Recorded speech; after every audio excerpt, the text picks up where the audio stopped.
Amém. Mateus capítulo 1, a partir do verso 18. Posso ler?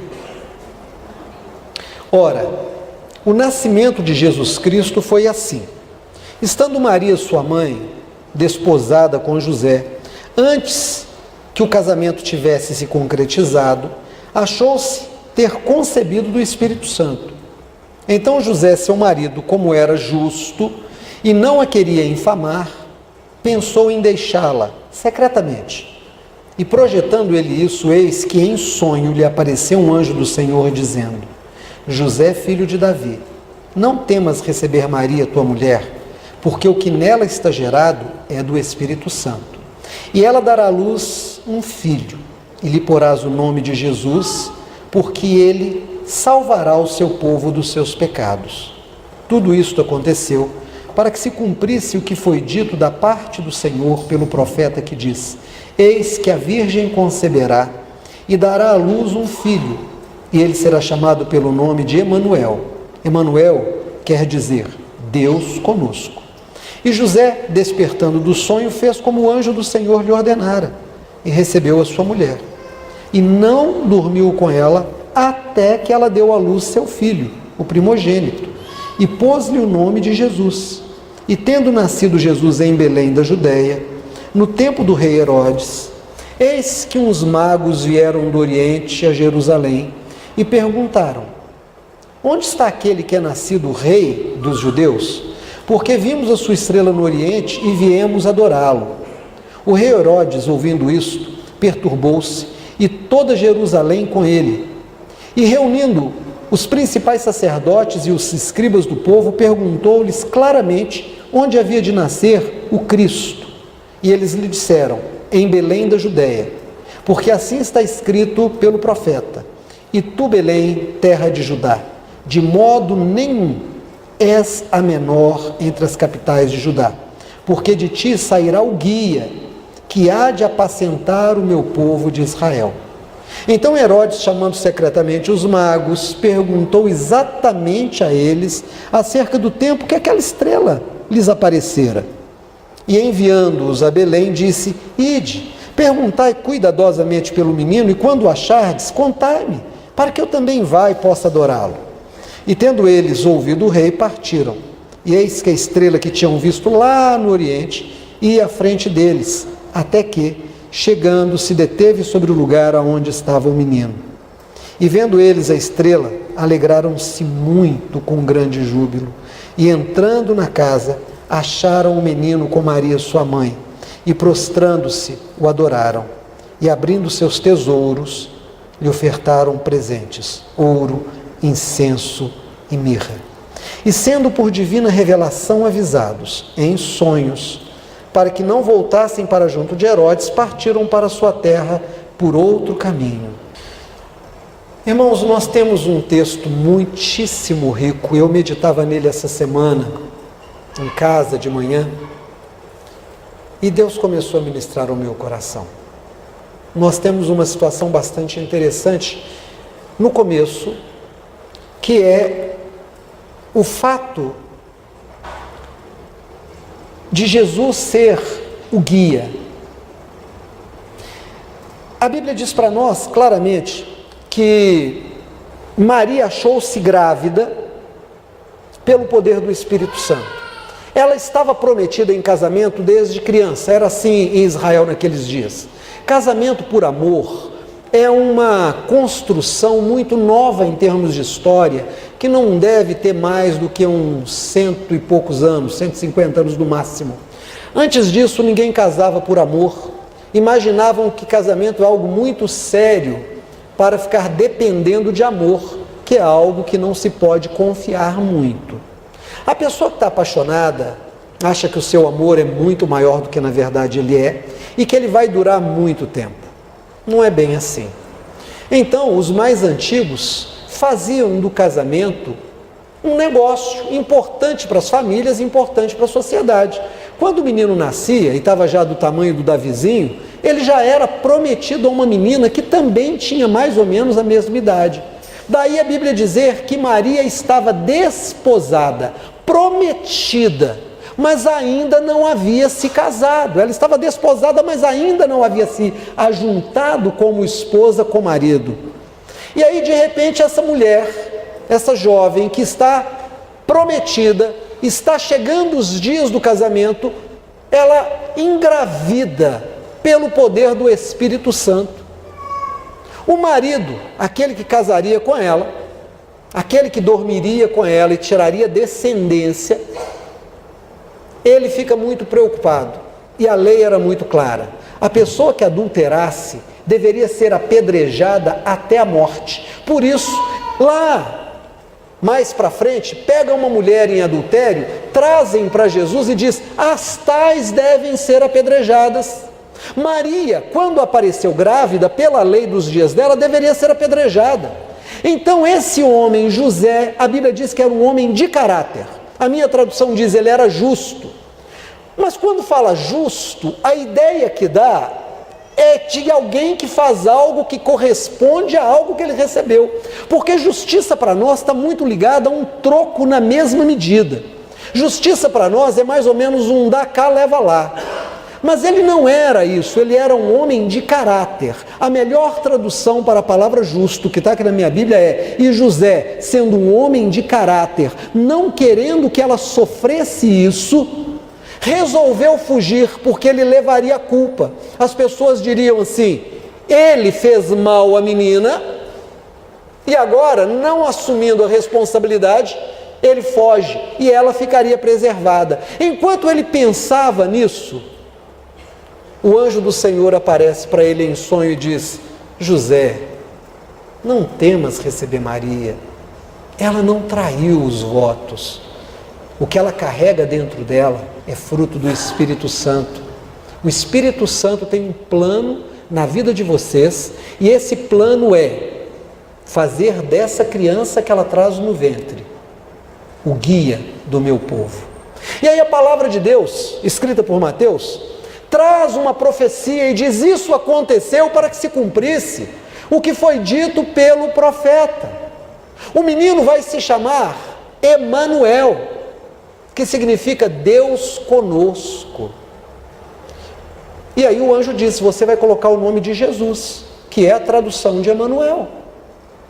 Ele acorda e faz como o anjo determinou que ele fizesse. Recebe Maria, não questiona. O autor tem o cuidado de dizer que ele não fez sexo com ela enquanto o menino não nasceu, mas ele começa a ter uma vida sexual ativa a partir do final do resguardo dela, quando ela ganha Jesus. Ele tem uma vida normal com ela e eles vão ter muitos outros filhos, tá? Então, a vida deles é normal. Mas acontece algo. Alguém, magos, diz a minha tradução, e nós vamos falar sobre tradução daqui a pouco, vem uma estrela. Eles estavam estudando as escrituras de Israel, as mesmas que você e eu temos, e eles têm uma profecia que diz: quando nascer aquele que vai apacentar, guiar a humanidade a um reino de prosperidade e paz, saúde e vida, nascer, uma estrela diferente vai brilhar. E eles são vigilantes dos céus, eles são astrônomos, e eles estão olhando o céu e de repente uma estrela brilha diferente, e eles conseguem entender, por revelação do mesmo Espírito Santo, que esse prometido nasce. Daí a uns dias, e eles empreendem uma viagem da terra deles até encontrar esse menino. Quando eles chegam na cidade, eles procuram logo o governador, porque eles têm uma doce ilusão de que o poder político ama o poder religioso. Irmãos, essa é uma ilusão.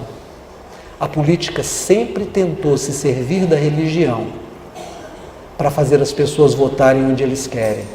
Não é à toa que quando vai chegando a época de eleições, os políticos se batizam, mas querem que todo mundo fotografe, filme. Eles vão às igrejas, dão testemunhos. O poder político sempre tenta tirar vantagem da fé e da religião. E os reis magos eles são simples e vão procurar Herodes e dizem: olha, onde está o rei que nasceu? Eles entendem que esse que vai trazer paz, vai trazer uma paz política. Olha aqui para mim em nome de Jesus. Paz política não existe. Paz política não existe. Nunca vai existir. Nunca existiu. E eu acho interessante como é que políticos em época de eleições gostam de versos bíblicos. Quando o justo reina, o povo se alegra. É verdade, Davi era justo e reinou. E o povo se alegrou por um instante, porque foi um tempo de refrigério. Depois Israel se atolou de novo em problemas. A vida é isso. Política não tem como resolver. Quem resolve é Deus. E esse rei fica preocupado e diz: o quê? Tem concorrência? Espera aí, tem outro partido e eu não sabia? E o povo já votou, esse cara já é rei, precisa matar. Chamou os reis magos e disse: olha, quando encontrarem o menino, dizem para mim onde é que ele está, venham, digam a mim. Eu também quero ir lá adorar e levar um presentinho para ele. Imagina o presentinho que ele queria levar para Jesus: a espada. Eles deram ouro, incenso e mirra, e Herodes daria espada. Muito bem, eles vão, a estrela brilha de novo e eles chegam onde o menino está, entregam os seus presentes, adoram o menino, e quando ele sai, em sonho, um anjo fala para eles: não voltem pelo caminho que vocês vieram, não passem em Herodes, mas vão embora. Irmãos, e eles vão embora. O rei Herodes fica preocupado, mas aí já é uma outra história, porque ele vai matar esses meninos de 2 anos para baixo, depois de um tempo. O que nós temos para aprender aqui? Primeiro, eu quero chamar a sua atenção para uma declaração da palavra de Deus. Volta os olhos à palavra de Deus, por favor. Capítulo 1, a partir do verso 18, verso 21. O anjo diz: e Maria dará à luz um filho, e tu, José, colocará o nome de Jesus, porque ele salvará o seu povo dos seus pecados. Deixa eu te contar uma coisa aqui em nome de Jesus, olha aqui para mim. O pecado faz separação entre o homem e Deus. O pecado é algo que Deus não consegue ter comunhão com ele. Não que ele não possa, mas ele não quer. É preciso que o pecado seja removido. Pecado é aquilo que desagrada a Deus. Quando você faz algo que desagrada a Deus, quando você não alcança o nível da santidade que Deus exige daqueles que o adoram, você está em pecado. E a Bíblia diz que o vosso pecado faz separação entre vós e vosso Deus. É como um muro que se levanta e impede você de chegar a Deus. Quando você conserva amargura no seu coração, quando você pratica promiscuidade, quando você é desonesto nas suas relações, quando você é uma pessoa que não cumpre a sua palavra, quando você é uma pessoa maliciosa, quando você é uma pessoa não perdoadora, quando você é uma pessoa tinhosa, quando você é uma pessoa reclamadora, quando você rouba, quando você mata, quando você fofoca e com a sua fofoca prejudica alguém, quando você rouba ao Senhor no tempo, no dízimo, no estudo da palavra, você está acumulando pecados na sua vida, e o seu pecado faz separação entre você e Deus. Qual é o salário do pecado? Qual é a consequência do pecado? Ora, o salário do pecado é a morte, diz a palavra de Deus. Quando nós trazemos para a nossa vida o mal, arcamos com a consequência desse mal. Não há o que dizer o contrário. É a lei da semeadura e da colheita. Plantou, colheu. Você fez algo ruim e esse ruim volta para a sua vida. Não tem bonito ou feio. Quem fizer o mal vai colher o mal. Mas Deus, na sua generosidade, resolveu levantar um homem melhor do que todos os outros seres humanos, e esse é Jesus.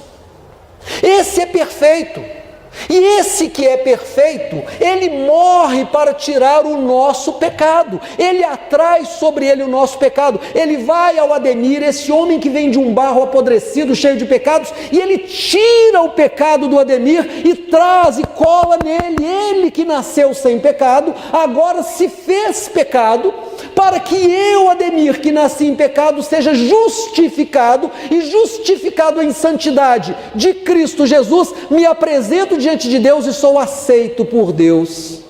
Então a profecia que vinha era: ele salvará o seu povo dos seus pecados. Aleluia, glória a Deus. Mas ainda é pouco pouco para essa expressão. É muito pouco. Irmãos, quando Israel sai do Egito, eles ficaram sem saber para onde ir. Eles não tinham GPS, eles não tinham bússola, eles não tinham mapa, eles não tinham batedores, eles não conheciam o caminho, eles nem sabiam onde é a terra para onde eles estavam sendo guiados. Eles não sabiam para onde eles iam.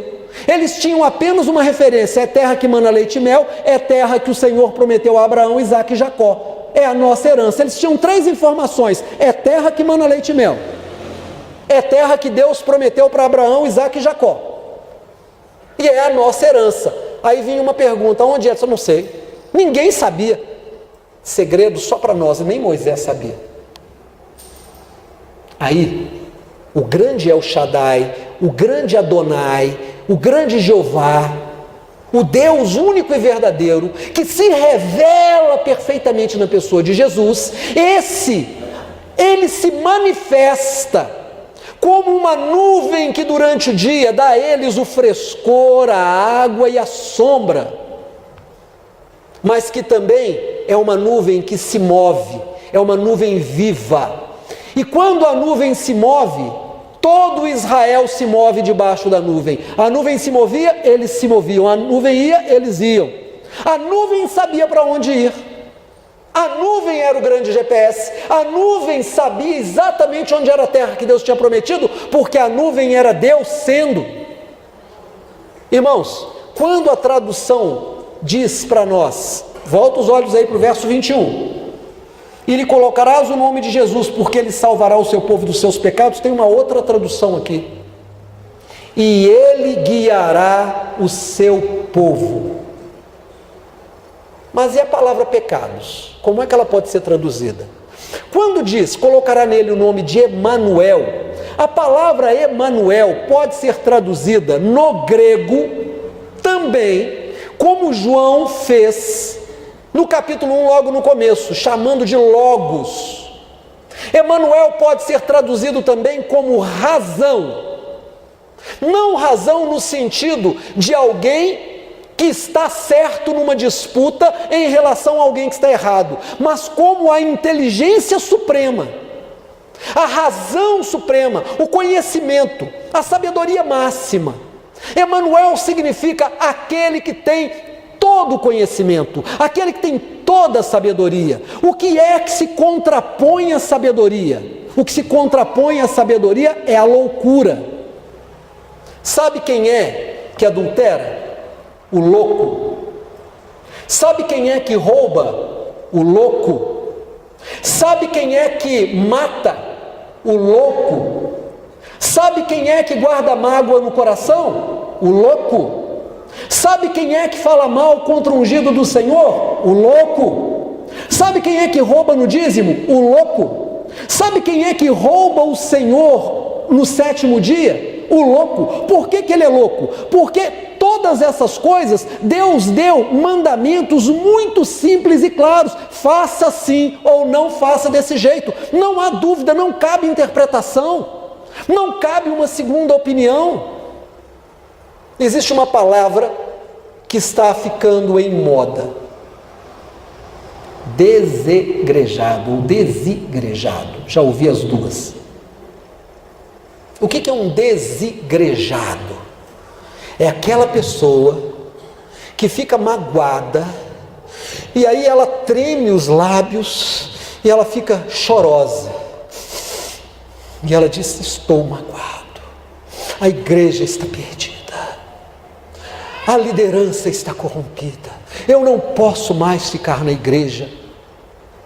Aí ela está dizendo: eu sou boa demais para uma igreja muito ruim, eu não posso mais ficar ali, então eu tenho que ficar à margem da igreja, eu estou fora da igreja, eu sou um desigrejado. Irmãos, a coisa é tão ridícula, que um dia desse eu vi um site de uma igreja que diz: a igreja dos desigrejados.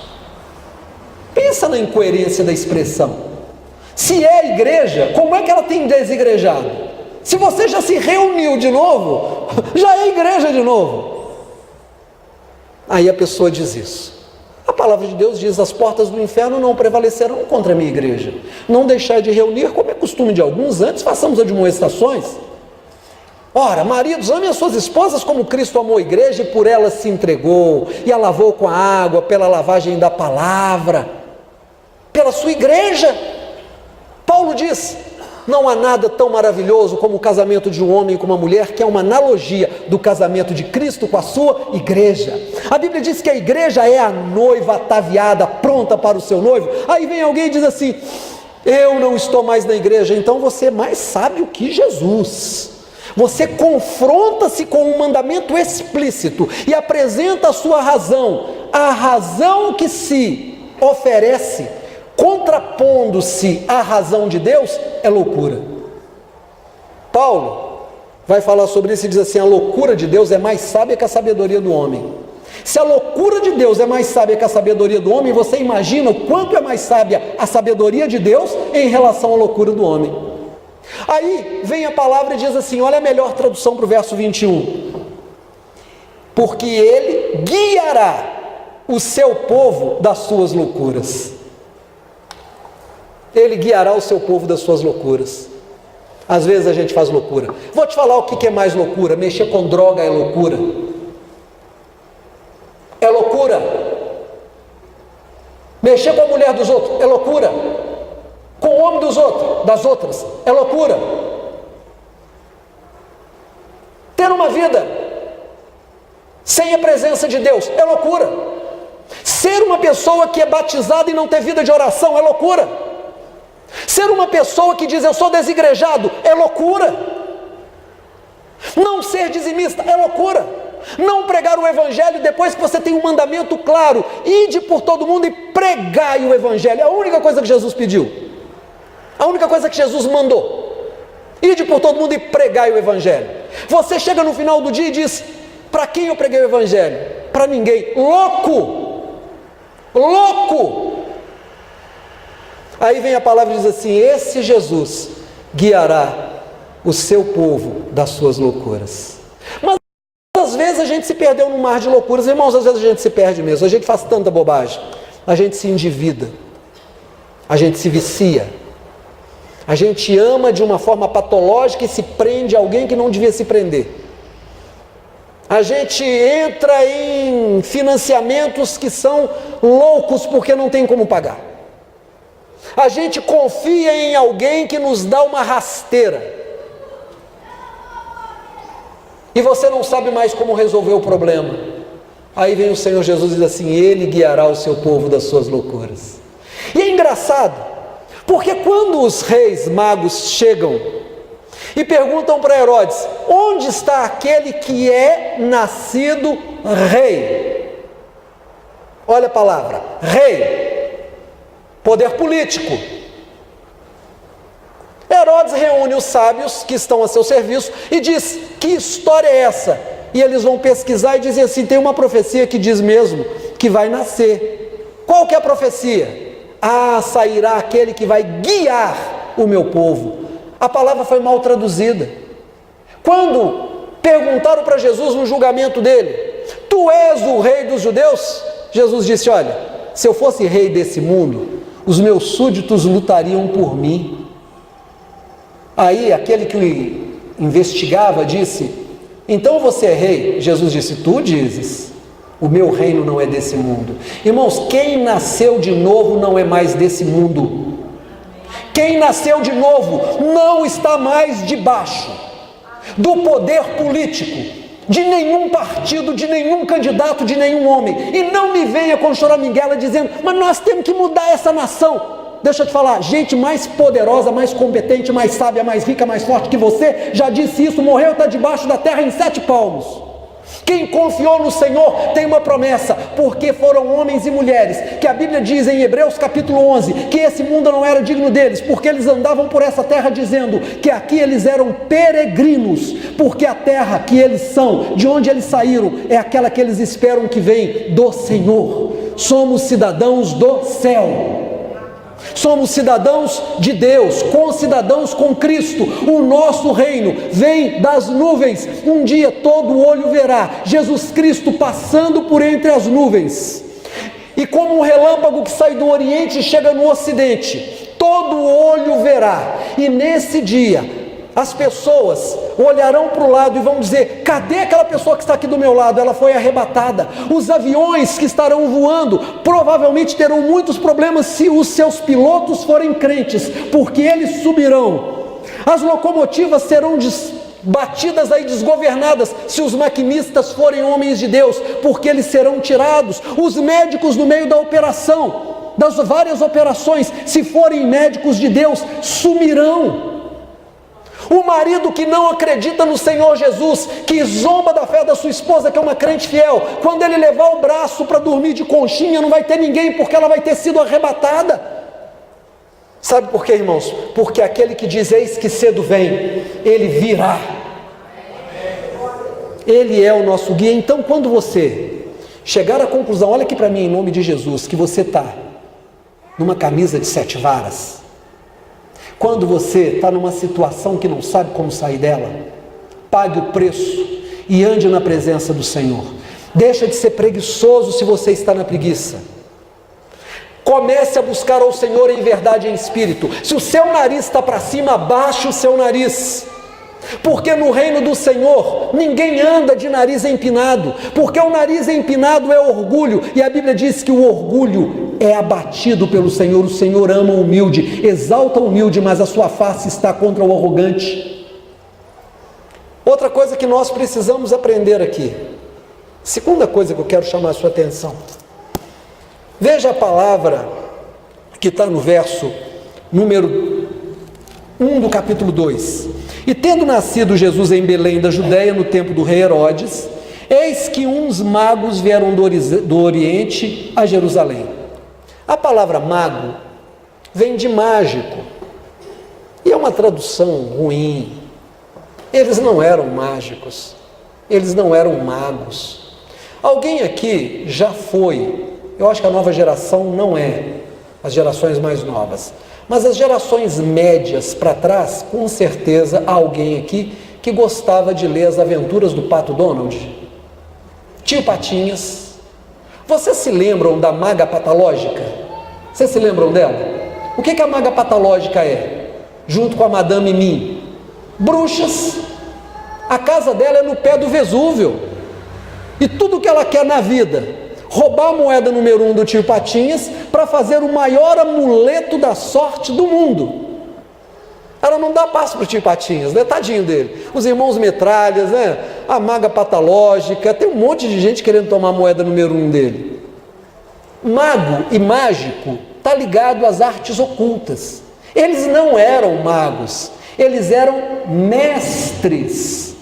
Eles eram cientistas, eles eram estudantes de astronomia, mas como pessoas cultas e inteligentes, eles sabiam que as profecias da palavra do Deus de Israel são palavras que se cumprem, profecias que se cumprem, porque eles sabiam que Deus tirou o povo do Egito com mão poderosa, mandando 10 pragas, que Deus abriu o mar vermelho para que eles passassem, que o Senhor durante 40 anos os sustentou, que o Senhor abateu grandes reis, grandes reinos, e que Deus os introduziu naquela terra com mão poderosa, e que Deus estava com eles. Então, observando tudo isso, eles disseram: esse é o Deus verdadeiro. Nós precisamos comer essa palavra, nós precisamos conhecer essa palavra é poder.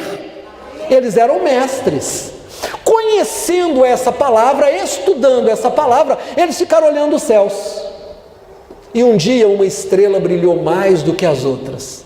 Fazendo umas pesquisas sobre isso, em astronomia, eu descobri que os cientistas não acreditam que apareceu uma estrela mais brilhante, porque você sabe que uma estrela, na verdade, é um corpo celeste. Eles dizem, os cientistas, que houve um alinhamento de vários planetas, e que a partir de onde aqueles 3 sábios, aqueles 3 mestres estavam, eles viram a soma do brilho dos vários brilhos de várias estrelas, e quando somaram-se os vários brilhos aonde eles estavam, pareceu uma super estrela. E eu digo, que Deus maravilhoso é esse que pega uma estrela e faz assim, planeta aqui, planeta aqui, planeta aqui, todo mundo alinhado, pega os três e fala assim, agora olha para cima, é lá. Irmãos, que Deus é esse que abre o mar e que mexe em planetas no espaço celeste? É o nosso Deus. Aleluia. Posso ouvir um aleluia? Olha, glória a Deus. Que coisa maravilhosa.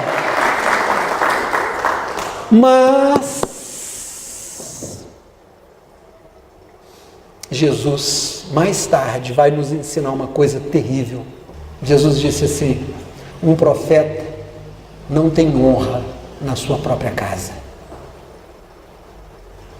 Irmãos, os mestres não eram filhos de Israel, não eram, e eles estudavam a palavra.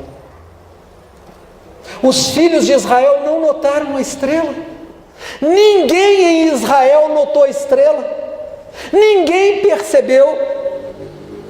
Quando os mestres chegaram e disseram para Herodes, nós vimos a estrela, Herodes, tem estrela no céu? Tem mesmo. Ninguém notou. Chamou os sábios, os filhos de Israel. A profecia era de Israel para Israel. E os filhos de Israel não tinham prestado atenção. Não tinham olhado para cima. Que coisa tremenda. A Bíblia diz em João, ele veio para o que era seu, e os seus não o receberam, não o reconheceram. Jesus perguntou, acaso, quando vier o Filho do Homem, encontrará fé na igreja? A tradução diz na terra, não é na terra, é na igreja. Onde estão os guerreiros do Senhor? Tem um hino antigo do tempo do Alex, que diz assim, os guerreiros se levantam para a grande luta, é Jesus o capitão que avante os guiará. Imagina se Jesus olhasse hoje e disse, cadê meus guerreiros? Cadê? Tem nenhum.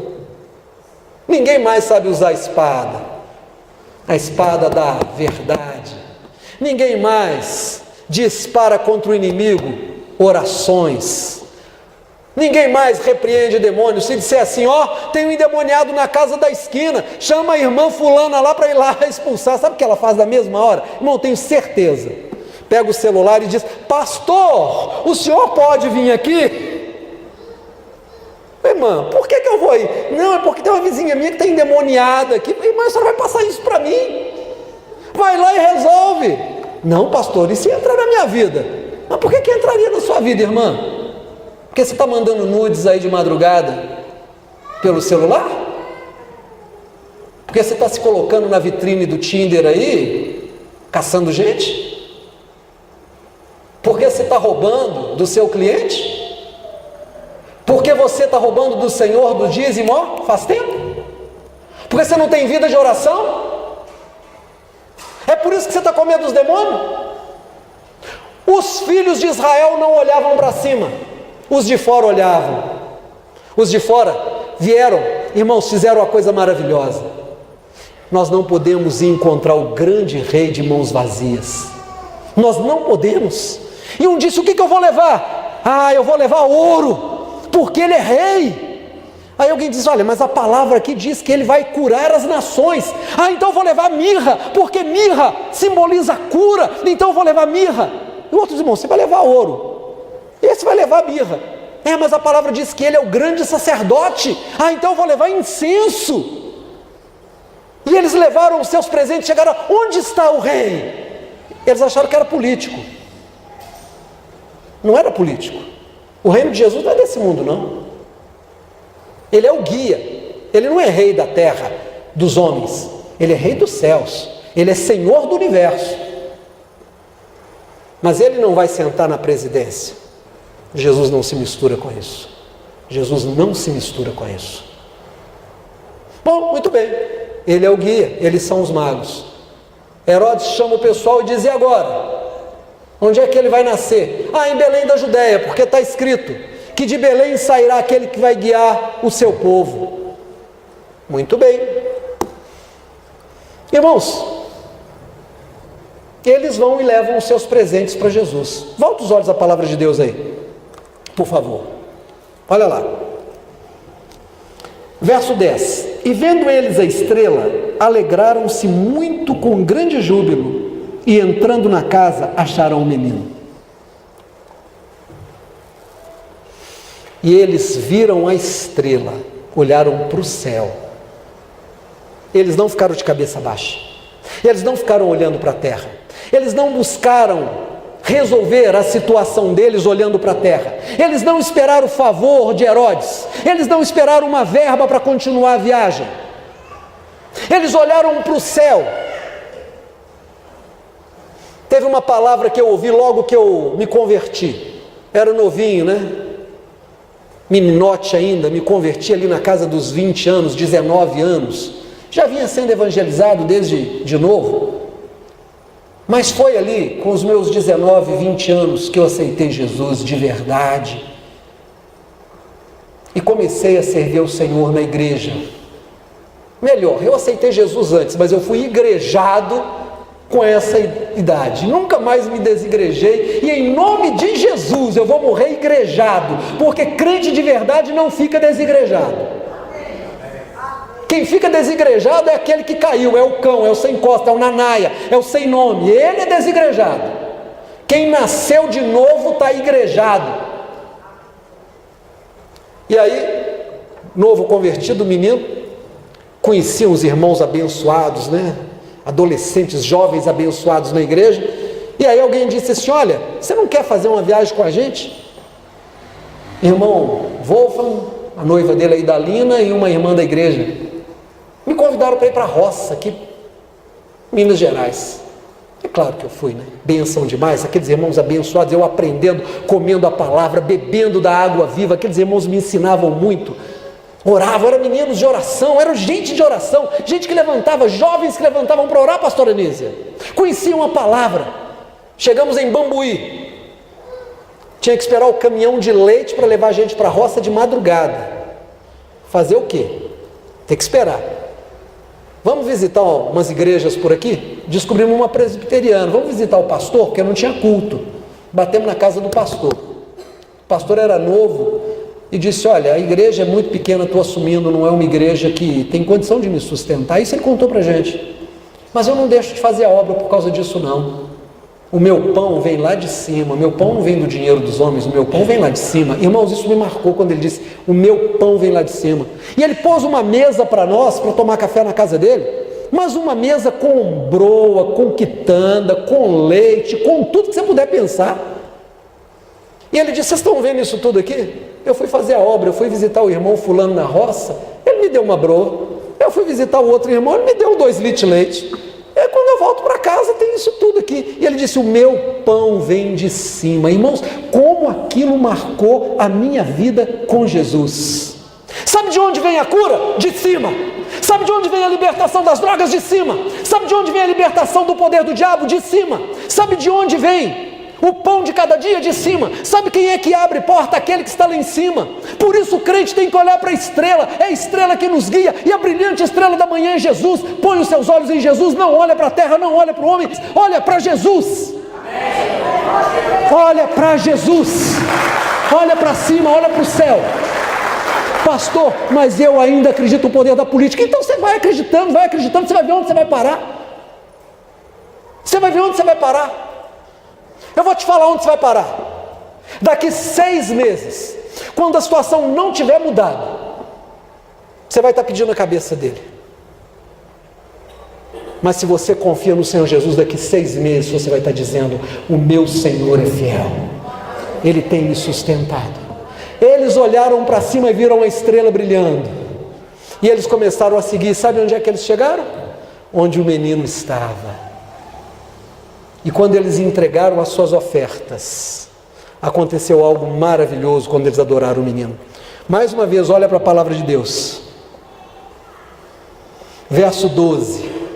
E sendo por divina revelação avisados em sonhos, que não voltassem para junto de Herodes, partiram para sua terra por outro caminho. Quando você encontra Jesus, Você é orientado, é guiado por divina revelação. Pastor, eu não sei mais o que fazer da minha vida, eu não sei de onde virá o meu pão amanhã, eu estou devendo, estão cortando a minha luz, minha água já está cortada, meu nome está no SPC, no Serasa, eu não sei mais o que fazer. Olha para cima. Não pensa em bater na casa do seu cunhado e pedir dinheiro emprestado, você só vai aumentar o seu problema. Se ele te emprestar, você vai ficar devendo um favor para o resto da vida para o homem, ele não vai te deixar esquecer nunca. Se você não tiver como pagar, você está ferrado, porque ele vai jogar isso na sua cara toda vez que você encontrar com ele, vai falar mal de você. Dobra o joelho e diz: Senhor, me guia, Senhor, abre a porta.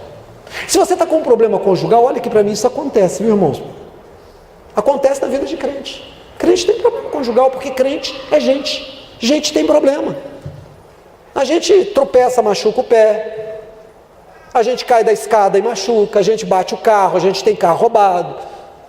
A gente tem todos os problemas. Então é natural que também nas relações de casamento, que a gente um dia se estranhe, que a gente tenha problema, que um traz uma mágoa, um traz um trauma. A gente tem problemas.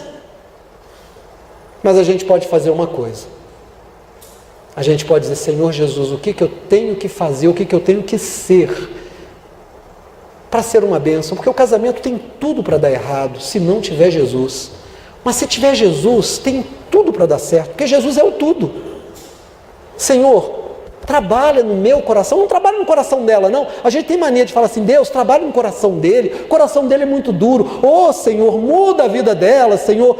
Esse jeito, esse temperamento dela. A gente é sempre muito bonzinho, né? Para de orar para Deus mudar a vida dele ou dela e fala: Deus, muda o meu jeito de falar, a minha memória. Irmãos, memória de gente rancorosa é oficina do diabo. É impressionante.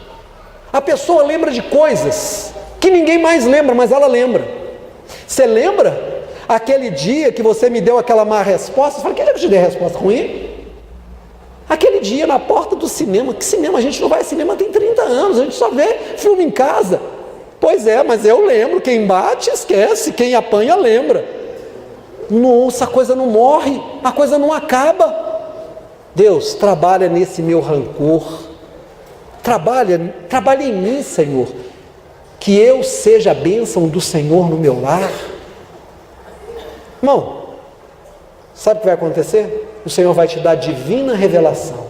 O Senhor vai começar a te mostrar como recuperar o que está se perdendo. O Senhor vai trazer à existência o que já se perdeu. E as pessoas olharão para você e vão dizer assim: tu és bem-aventurado. Eu vejo Deus na sua vida. Você quer ser isso? Você quer ter isso na sua vida?